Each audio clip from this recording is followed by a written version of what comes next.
This is a download from the BBC. To find out more and for our terms of use, please go to bbc.co.uk.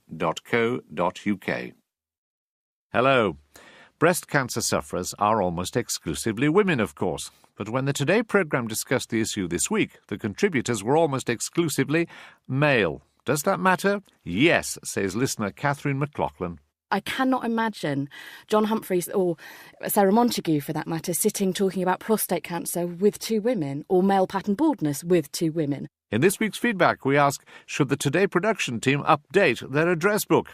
And it isn't only women who have gone missing from Radio 4. Where is Brian's son, little Rory Donovan? And why has no one in Ambridge noticed his silence? Amazing, isn't it? Yeah. Hello, Rory. Morning, Brian. Speak up, Rory. And as judging gets underway on the BBC's Food and Farming Awards, we asked the producer of the food programme to respond to those listeners who think the whole business is, well, a bit smug and middle class. He's having none of it.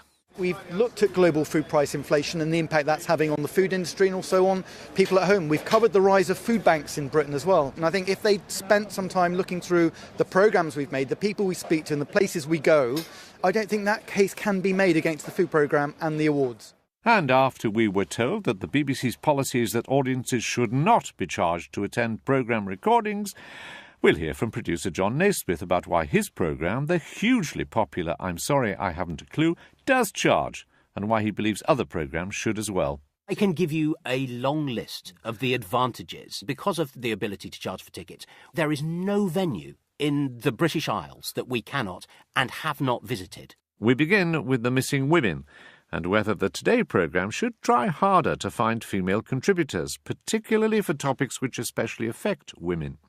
On Tuesday morning, Today discussed the publication of a review into breast cancer screening. It concluded that, as well as saving lives, screening leads to thousands of women having unnecessary treatments. The guests were Professor Peter Gertcher, a leading critic of screening, and Professor David Cameron, who presented the findings. The presenter was also a man, John Humphreys. It's difficult to put this question to you because you're not a woman, and we did try very hard to find a woman professional to talk about this, and we failed. But if you were a woman, you would have no hesitation about being screened. I would have no hesitation about being screened, but I would be aware. The day before, Today discussed new research about the number of young girls who had been given contraceptive implants or injections at family planning clinics. The guests were Simon Blake, Chief Executive of the sexual health charity Brooke, and Anthony Selden, Head Teacher of Wellington College. And, of course, the presenter was a man as well, Jim Naughtie this time. Anthony Selden, just let me turn to you first on this question of the confidentiality and the way that girls as young as this would be given advice before having an implant of this kind. I mean, how do you look at it as an issue, how it should be handled? Well, I think there are a number of problems, and I do see that there are legitimate concerns. The idea that female voices on Today are rare is nothing new. According to a recent report by Liz Howell, who is Director of Broadcasting at City University in London, and who analyses contributors to a range of news programmes, Today averaged a ratio of 4-to-1 male to female experts. Well, perhaps the absence of a woman's voice doesn't matter if the subject under discussion is men's soccer, but what about when it is teenage contraception or breast screening? Listener Catherine McLaughlin came into the feedback studio to discuss her reaction to Today's coverage. I think for me it was almost like a tipping point. I'm irritated when I don't hear women talking about politics and sport and science and all of the other topics that they have every right to talk about on Radio 4.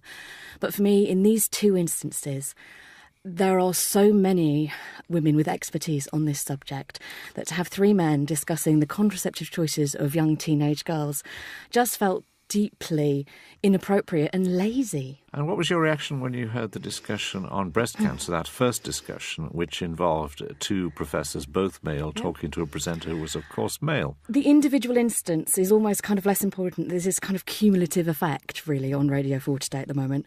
And I just felt that the usual argument that they can never find female experts to talk about things just don't stand up, particularly in these two instances. Well, in the particular case of the breast cancer screening, John Humphreys said the programme had tried very hard to find a woman to comment on the breast cancer screening story. They said they couldn't find one. I don't know where they're looking, because if you looked at Twitter, within seconds of that piece being aired, it was full of women saying, "What?"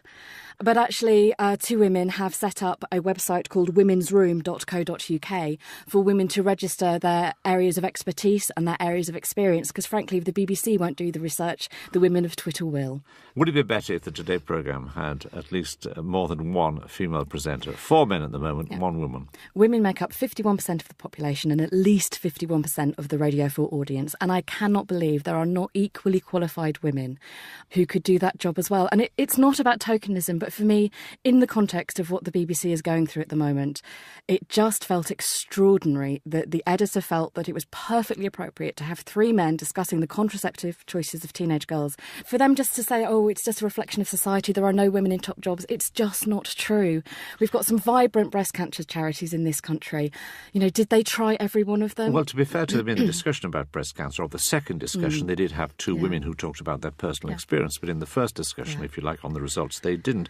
I mean, would you ever say it was right to have a less well-informed interviewee purely because she was a woman? I don't think you'd need to do that. I think it's a spurious question. I think they're just not... They might be defining expertise in a terribly narrow way, because I can't believe that there aren't these experienced women out there. And I just get the feeling they're going back to their tried and tested old mates, and they're just not thinking creatively.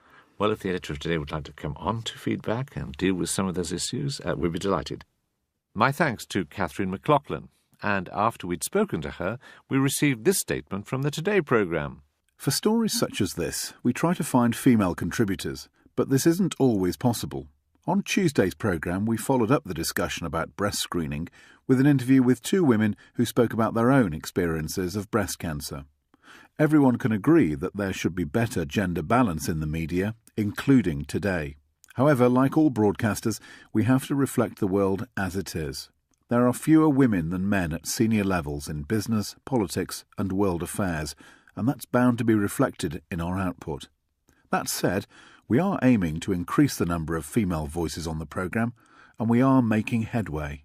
Well, we'll be looking at this issue in more depth because, as Catherine suggests, the issue extends far beyond these particular instances, and judging by our postbag is a matter of increasing importance to the BBC's audience. If you would like to add your voice to Catherine's, either to agree or disagree, then the address is Feedback, PO Box 67234, London SE1P 4AX. You can also leave a phone message on 03 333 444 544. Standard landline charges apply, but it could cost more on some mobile networks. You can email feedback@bbc.co.uk, and you can join the conversation on Twitter right now by following @BBCR4Feedback or using the hashtag R4Feedback. All those details are, of course, on our website. Now, we were inundated with concerned letters, calls and emails earlier this week following a particularly puzzling edition of the Archers Omnibus. Now, see if you can spot the difference between these 2 scenes. First, we have a scene from earlier in the week. I wish I didn't have to go back to school. I thought you liked it. I do, but I'd rather be here and see the shoot. Would you? Do you know, George was saying exactly the same thing. Was he? Yeah. I promised him I'd make sure and get some good photos. I'll give them to your dad to email to you if you like. Oh, great. Thanks. No problem. And now, pay close attention at the back there. Here is Sunday's edition. I thought you liked it. Would you? Do you know, George was saying exactly the same thing. Yeah. I promised him I'd make sure and get some good photos. I'll give them to your dad to email to you if you like. No problem. Rory Donovan, the fruit of Brian Aldridge's male menopausal passion for the tempestuous Siobhan, was taken in by Brian's far too forgiving wife Jennifer when Siobhan died. But the young lad seems to have been firmly erased from history. Why?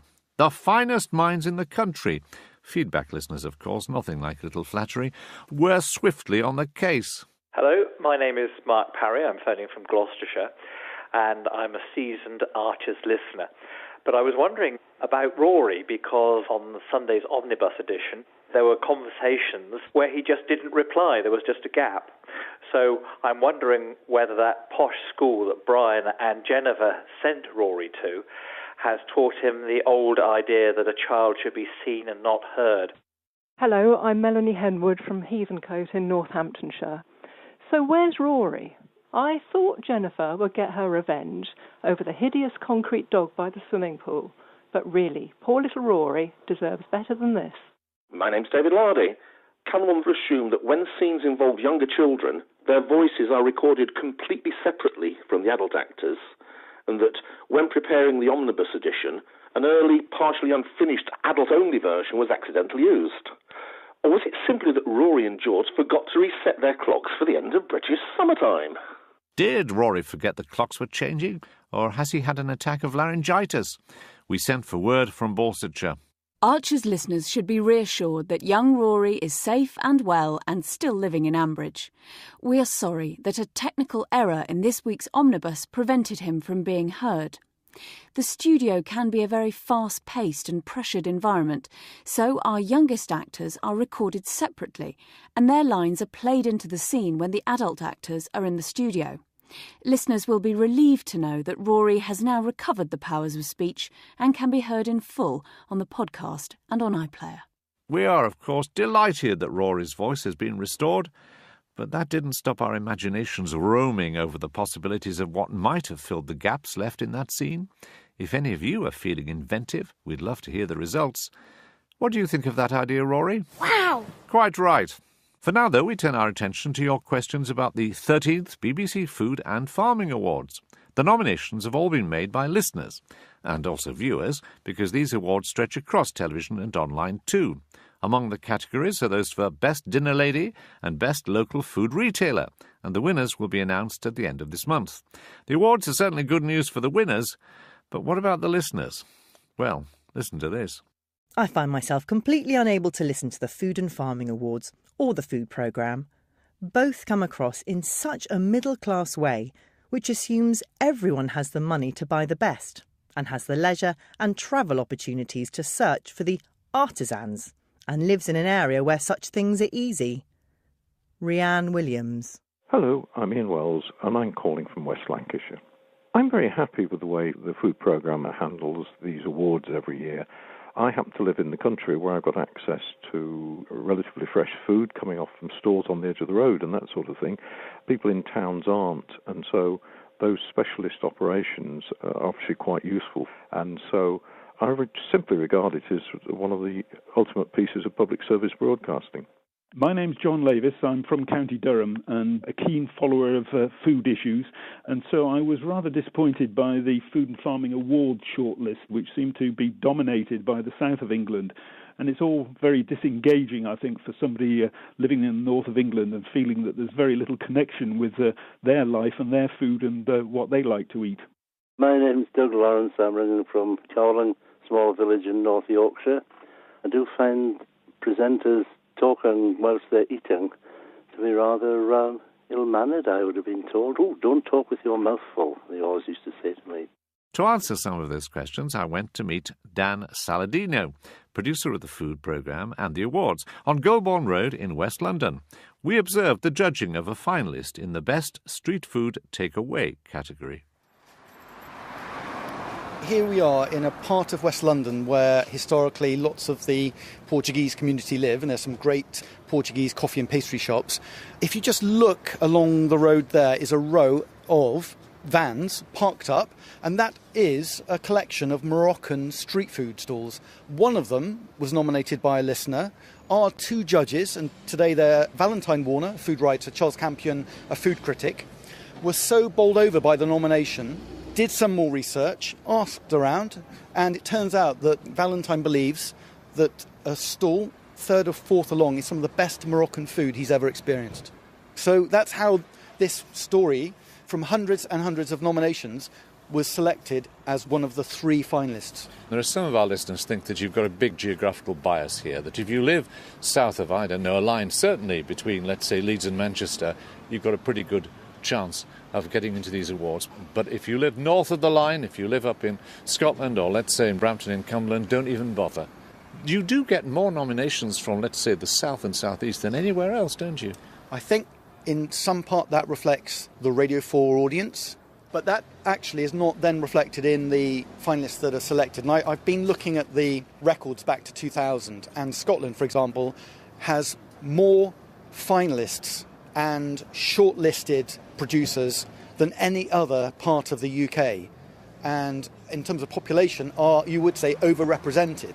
In terms of the finalists, all of the UK is represented this year, apart from Northern Ireland. They made it to a long list. Unfortunately, St George's Market in Belfast didn't quite step over the line. But we work really hard, and that's through local radio, through regional press, to try and spread the word to get these nominations in from all over the UK. Well, it's not quite 12 o'clock, but I am rather hungry. Didn't have much breakfast and just beginning to smell something.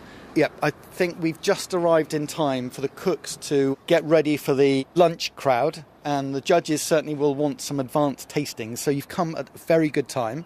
And obviously, they're looking at the story of the finalists, but it has to be about taste as well, and that's what they are about to do.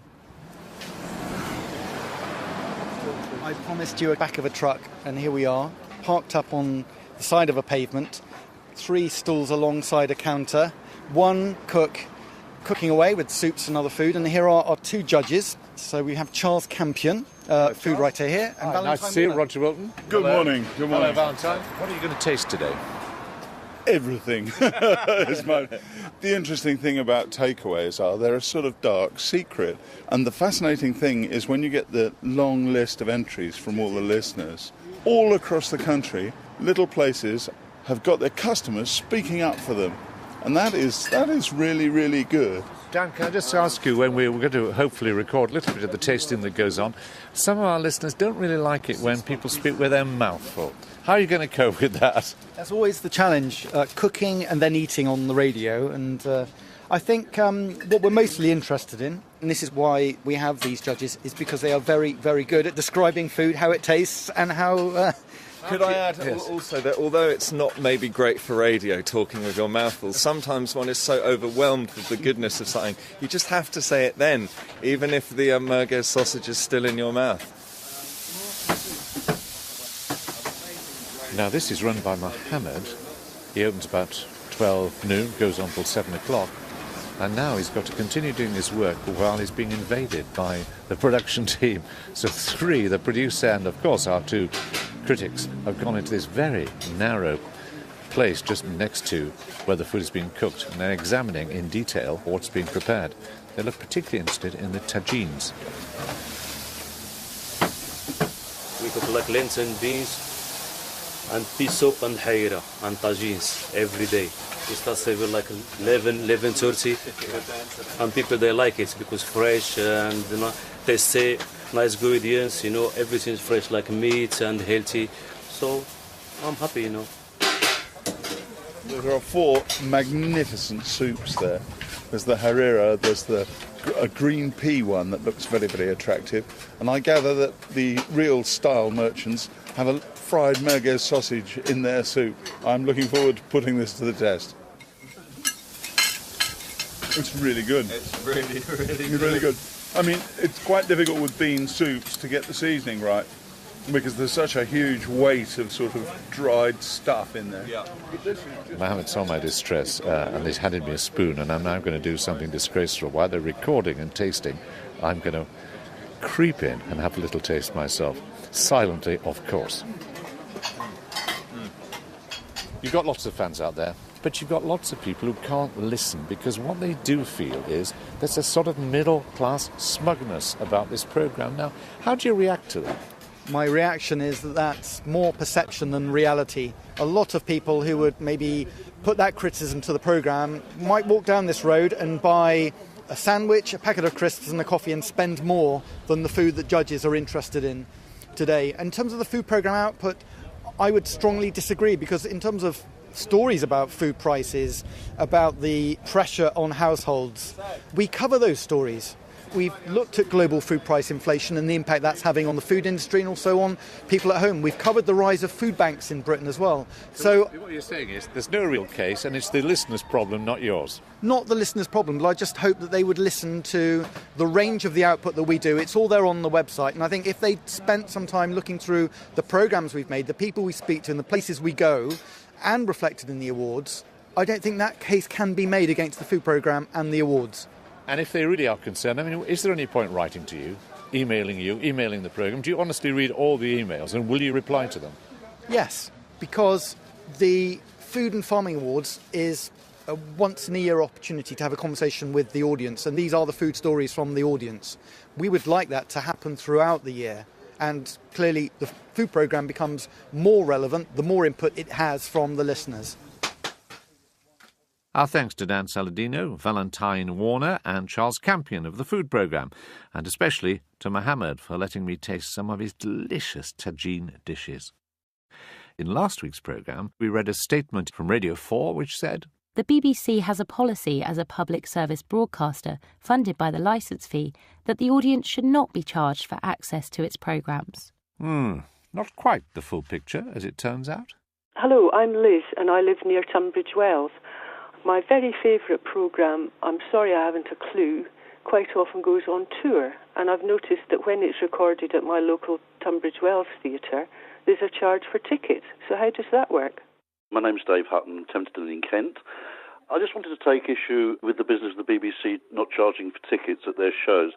Until recently, I was the manager of the Sydenham Theatre at Tenterden, where we hosted last Christmas edition of the Gardeners Question Time. We were told there was a certain price that we were allowed to charge admission for the programme. Where this business of the BBC doesn't charge ticket money from, I'm not sure about. Hi, my name is Kathleen Dixon Donnelly, and I'm calling from Birmingham. I was thrilled to see that one of my favorites, I'm sorry I haven't a clue, was going to be here in Birmingham, but there was a charge of £7, which I wouldn't have mind paying, and I figured this is just a good way of supplementing our license fee. But then I heard on Radio 4 that the audience is supposed to get in free, so I was wondering who was getting my £7. Hello, I'm Karen from Manchester. The issue last week seemed to be that people got tickets and then didn't turn up, and so other people who would have liked to have gone missed out on the opportunity. So I'd be quite happy if the BBC did charge a nominal amount to cover their costs to go to these things, because I do think people would turn out. So what's going on? Here is another BBC statement. It is the BBC's policy that the audience should not be charged for access to its programmes. There are a few exceptions, including concerts at outside venues and programmes where we can only satisfy audience need by recording in large theatres. In the case of the latter, we allow the charging of a modest ticket price to cover the costs of the venue alone. As well as listeners, we were also contacted by the freelance producer of one of those exceptions. I'm sorry, I haven't a clue's John Naismith. So why does Clue charge for tickets to recordings? We were getting large numbers of people wanting to apply for tickets. The tickets were free. You learned in the last edition of Feedback, that there is a process of over-issuing free tickets, and sometimes you get a situation where too many people turn up. Now, we had an instance in the Everyman Theatre in Cheltenham. Some people were told, "I'm afraid we can't seat you." And they weren't just disappointed, they were, to quote you last week, hopping mad. So hopping mad, they refused to leave. And eventually the police were called to ask them to go. Now, that might have been a one-off. However, exactly the same thing happened at the next recording. And again, the police were called. So the matter was referred to the then managing director of Network Radio, Liz Forgan. And she said, well, why don't you charge a nominal fee so that people are guaranteed a seat and you, the producer, are guaranteed a full house? And that is what we've been doing ever since. But other programmes you produce, you don't have issue tickets with that sort of guarantee on, do you? No. Why not? Well, because I'm not allowed to.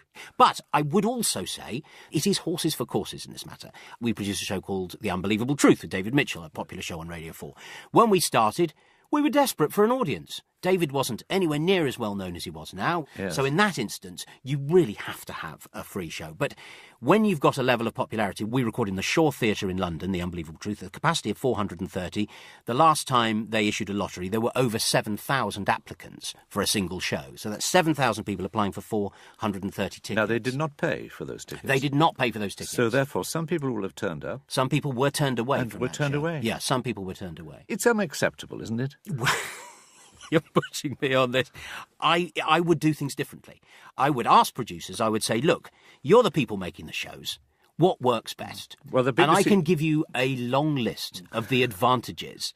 Because of the ability to charge for tickets, there is no venue in the British Isles that we cannot and have not visited. Well, a number of our listeners say that they're quite prepared to pay the sums of money, and Kathleen Dixon-Donnelly is one of them, but she also wants to know where the money goes. I mean, the money goes, they're very strict, it pays the cost of the venue. You don't make a profit on top? Oh, no, absolutely not. So it just goes to the venue? It just goes to the venue. But the BBC says there is a policy issue here, and we must be fair to the corporation. They say it's the policy is that as a public service broadcaster, funded by the licence fee, the audience should not be charged for access to its programme. They say the odd exception. Yes. If you pay for your licence fee, you've paid for the programme. Yes. Except, of course, you haven't paid for the experience of attending the recording of the Yes. programme. It is, to a degree, Yes. a separate experience, Yes. isn't it?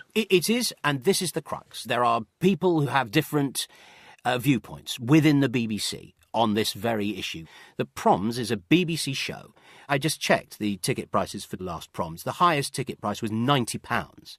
If you stand, if you're a promenader, you can pay £5. What's the difference about it? Well, the Proms has been going for ages, hasn't it? Well, it's still a BBC show that's charging for tickets. If the listening experience is not damaged and, in fact, maybe enhanced by having a significant audience, paying a small amount of money, you're saying, why not?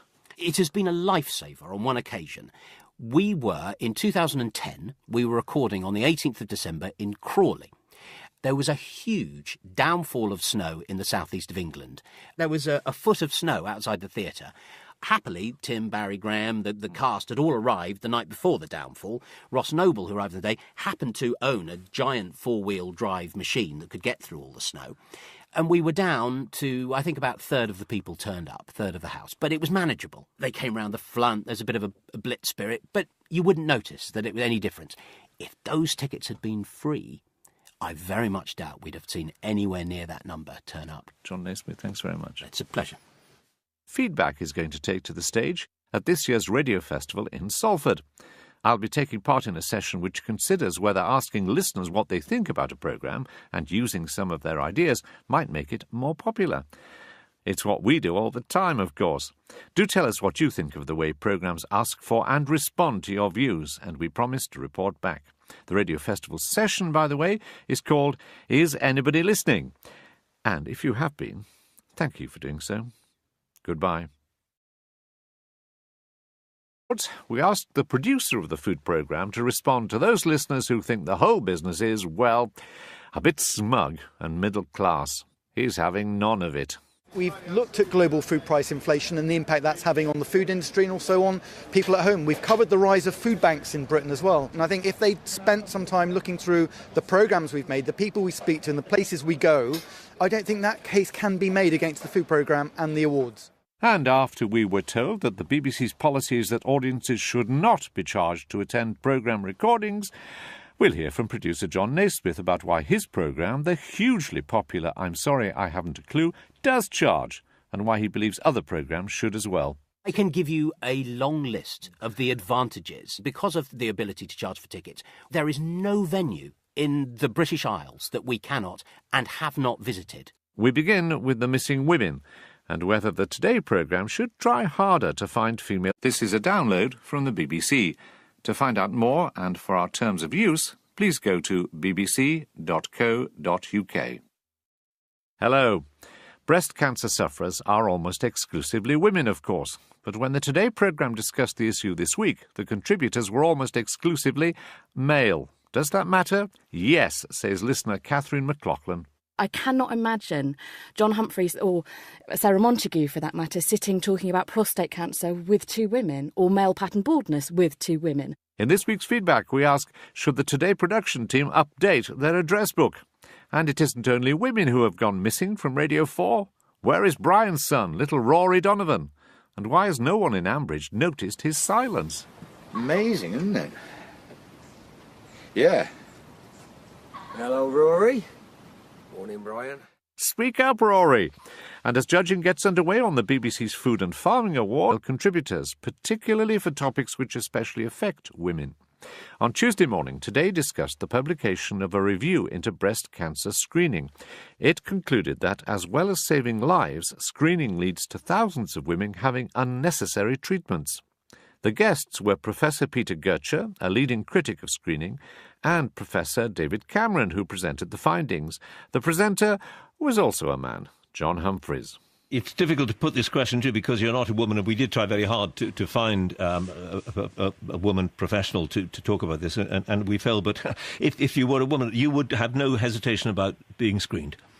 I would have no hesitation about being screened, but I would be aware. The day before, Today discussed new research about the number of young girls who had been given contraceptive implants or injections at family planning clinics. The guests were Simon Blake, Chief Executive of the sexual health charity Brooke, and Anthony Selden. Catherine McLaughlin came into the feedback studio to discuss her reaction to today's coverage. I think for me it was almost like a tipping point. I'm irritated when I don't hear women talking about politics and sport and science and all of the other topics that they have every right to talk about on Radio 4. But for me, in these two instances, there are so many women with expertise on this subject that to have three men discussing the contraceptive choices of young teenage girls just felt deeply inappropriate and lazy. And what was your reaction when you heard the discussion on breast cancer, that first discussion, which involved two professors, both male, talking to a presenter who was, of course, male? The individual instance is almost kind of less important. There's this kind of cumulative effect, really, on Radio 4 today at the moment. And I just felt that the usual argument that they can never find female experts to talk about things just don't stand up, particularly in these two instances. Well, in the particular case of the breast cancer screening, John Humphreys said, the programme had tried very hard. Teacher of Wellington College. And, of course, the presenter was a man as well. Jim Naughty this time. Anthony Selden, just let me turn to you first on this question of the confidentiality and the way that girls as young as this would be given advice before having an implant of this kind. I mean, how do you look at it as an issue, how it should be handled? Well, I think there are a number of problems, and I do see that there are legitimate concerns. The idea that female voices on Today are rare is nothing new. According to a recent report by Liz Howell, who is Director of Broadcasting at City University in London, and who analyses contributors to a range of news programmes, Today averaged a ratio of 4-to-1 male to female experts. Well, perhaps the absence of a woman's voice doesn't matter if the subject under discussion is men's soccer, but what about when it is teenage contraception or breast screening? Listener